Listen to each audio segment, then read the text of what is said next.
আসসালামু আলাইকুম রহমতুল্লাহ।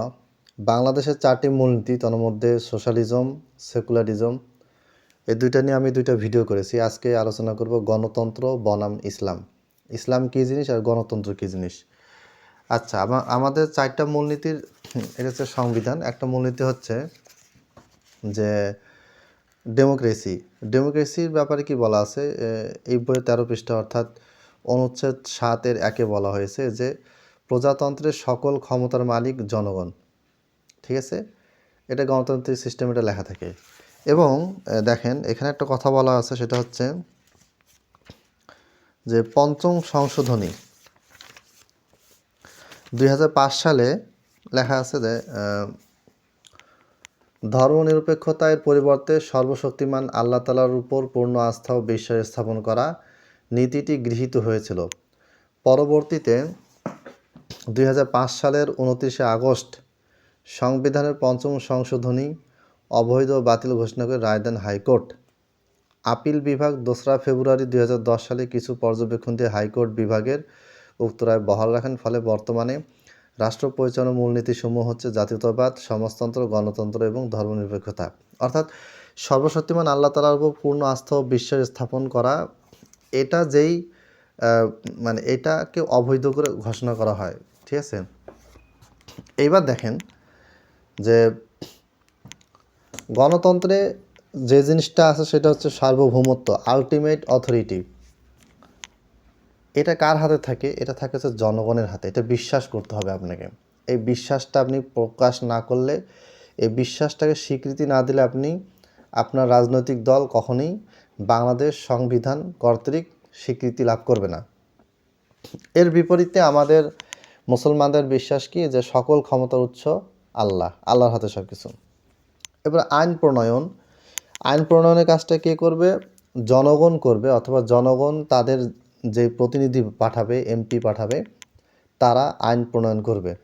অথচ একটা ইসলামিক দেশের একটা মুসলিম সংবিধান, ইসলামী সংবিধান, কোরআনের সংবিধান, হাদিসের সংবিধান কি লেখা থাকবে?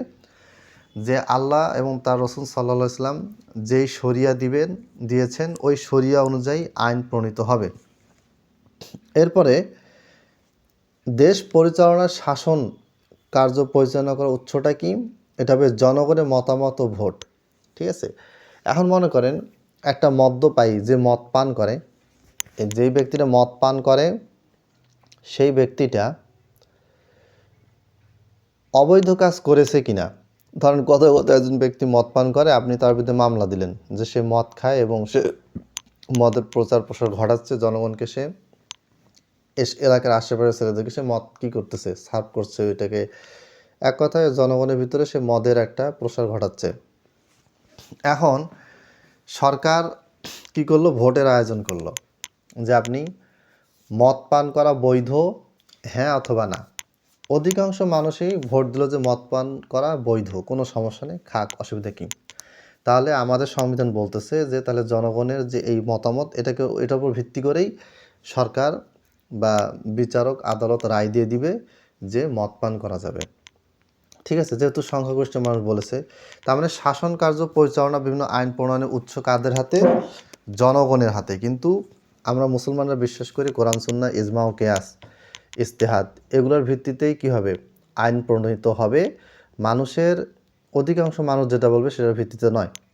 এবং আল্লাহ তাআলা কোরআনে বলেছেন যে ওয়া ইন তুতি আকসারা মান ফিল আরদ ইউদিল্লুকা আন সাবিলিল্লাহ, তুমি যদি বেশিরভাগ মানুষকে অনুসরণ করো তাহলে তারা তোমাকে কি করবে? গোমরাহ করে ফেলবে। এবারে ভালো মন্দ নির্ধারণ, সংখ্যাগরিষ্ঠের মত অনুযায়ী ভালো মন্দ নির্ধারণ হবে। আজকে একটা নির্ধারণ করা হয়েছে, যেমন পঞ্চম সংশোধনীতে কী করা হয়েছে? আল্লাহ তাআলার উপর আস্থা ও বিশ্বাস, এটাকে মুছে ফেলা হয়েছে। তার আগে কি ছিল? তার আগে এখানে সমাজতন্ত্র ছিল, বা এখানে সম্ভবত কী ছিল? ধর্মনিরপেক্ষতা ছিল। ধর্মনিরপেক্ষতাকে বাদ দিয়ে সেকুলারিজম, যেটা, এটাকে বাদ দিয়ে সর্বশক্তিমান আল্লাহ তাআলার উপর পূর্ণ আস্থা রাখা হয়েছিল। পরে এটা আবার কি করা হলো? বাদ দেওয়া হলো, দিয়ে আবার ধর্মনিরপেক্ষতাকে নিয়ে আসা হয়েছে। তার মানে বোঝা যাচ্ছে যে মানুষ যেটা ভাববে, বাংলাদেশের মানুষ যেটা ভাববে, চিন্তাভাবনা করবে, সরকার যেটা চিন্তাভাবনা করবে, ওটার উপর ডিপেন্ড করে এই সংবিধান পরিবর্তন হতে থাকবে। কিন্তু কোরআন এবং হাদিস যখন প্রতিষ্ঠিত হবে ও কোরআন এবং হাদিস যখন সংবিধান হিসেবে গৃহীত হবে তখন কেউ সেটাকে পরিবর্তন করার কোনো অধিকার রাখবে না। এরপরে নেতৃত্ব নির্বাচন, ভোট ও রাজনৈতিক প্রক্রিয়ার মাধ্যমে, ভোটের মাধ্যমে নেতৃত্ব নির্বাচন হচ্ছে। আপনি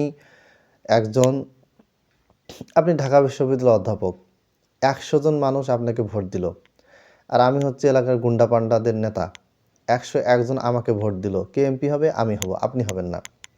কিন্তু ইসলামী শরিয়া অনুযায়ী বা ইসলামী সংবিধান বা মুসলমানের সংবিধান যদি থাকে সেখানে বলা থাকবে যোগ্যতা, তাকওয়া, পরেশগারিতার ভিত্তিতে কী হবে, শুরা সদস্যের মাধ্যমে একজন ন্যায় পরায়ণ ব্যক্তিকে শাসন ক্ষমতার জন্য কী করতে হবে, তাকে সমস্ত কোরআন ও হাদিসে যে মানদণ্ড আছে এই মানদণ্ড অনুযায়ী তাকে কী করতে হবে, উত্তীর্ণ হতে হবে।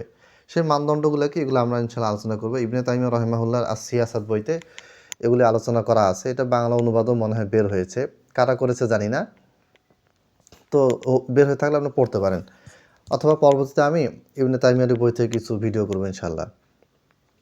এরপরে ধর্মের ভূমিকা, গণতন্ত্র মানেই হচ্ছে যে কোনো গণতান্ত্রিক রাষ্ট্র থেকে পৃথক রাখা হয়, ধর্মটাকে রাষ্ট্র থেকে পৃথক রাখা হয়। ধর্ম আপনার ব্যক্তিগত পার্সোনাল চিন্তাভাবনা, এটাকে মানে রাজনীতির সাথে আনার কোনো প্রয়োজন নেই, ঠিক আছে? এটা ডেমোক্রেসিতে এটা থাকবেই, কিন্তু ইসলামে তো এটা কখনই হবে না। এখানে হচ্ছে রাষ্ট্র জীবনের সব ক্ষেত্রে কেন্দ্রীয় সবচেয়ে গুরুত্বপূর্ণ অংশ হবে ধর্ম, ইসলাম ধর্ম।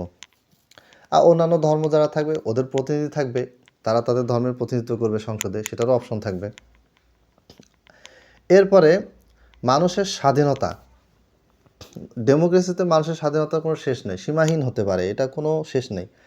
এখন মনে করেন আপনি 50টা বিয়ে করবেন, একটা ডেমোক্রেসিক কান্ট্রি এটাকে বৈধতা দিতে পারে, সেই ক্ষমতা ডেমোক্রেটিক কান্ট্রির বা সংবিধানে এটা আছে। আমাদের সংবিধানে এই ধরনের কোনো বক্তব্য নেই। কিন্তু কেউ যদি 4টা বেশি বিয়ে করে আর আমাদের দেশে বা কোনো দেশে যদি কোরআন এবং হাদিসের সংবিধান থাকে তাহলে সেটা দণ্ডনীয় অপরাধ হিসেবে গণ্য হবে, এটা হারাম হিসেবে গণ্য হবে এবং সরকারের বিনিময়ে আপনাকে আমাকে শাস্তি দিতে পারবে যে তুমি 4টার বেশি বিয়ে করেছো, তাহলে এটা নিষিদ্ধ হারাম কাজ করেছো, এটা তোমার জন্য নিষিদ্ধ, এর শাস্তি তোমাকে ভোগ করতে হবে। এরপরে ডেমোক্রেটিক যে দেশ আছে এই দেশের সংবিধানের মূল লক্ষ্য হচ্ছে মানুষের ইচ্ছা ও সুবিধা, মানুষের মন জয় করা, মানুষের ইচ্ছা সুযোগ সুবিধা এগুলো নিয়ে কাজ করা। কিন্তু ইসলামিক কান্ট্রি বা একটা কোরআন ও সুন্নাহ ভিত্তিক সংবিধানের উদ্দেশ্য হচ্ছে আল্লাহর সন্তুষ্টি অর্জন করা, আর কিছু না। আল্লাহর সন্তুষ্টি অর্জন করা, ইনসাফ প্রতিষ্ঠা করা এবং পরকালে জান্নাত লাভ করা, এটা হচ্ছে ইসলামী সংবিধানের একমাত্র উদ্দেশ্য ও লক্ষ্য। এই হচ্ছে ডেমোক্রেসি এবং ইসলামী সংবিধানের পার্থক্য বা ইসলামের পার্থক্য। এরকম অসংখ্য উদাহরণ দেওয়া যায়, বলা যায়, আমি জাস্ট বেসিক একটা ধারণা দিলাম। অতএব আমাদের উচিত হবে না যে আমরা গণতন্ত্রকে চাইবো বা এটাকে বহাল রাখার জন্য আমরা আন্দোলন করবো, এটা উচিত হবে না। আমাদেরকে আন্দোলন করতে হবে কোরআন সুন্নাহ মোতাবেক একটা রাষ্ট্রীয় সংবিধান যদি তৈরি হয় সেই আন্দোলনটা আমাদেরকে করতে হবে, লিখিতভাবে, মৌখিকভাবে, বক্তব্যে, খুতবাতে, তারপরে সরকারের কাছে প্রতিনিধি পাঠিয়ে, বিভিন্নভাবে যত বৈধ উপায় আছে এই বৈধ উপায় এটাকে প্রতিষ্ঠা করার চেষ্টা করতে হবে। আসসালামু আলাইকুম ওয়া রাহমাতুল্লাহ।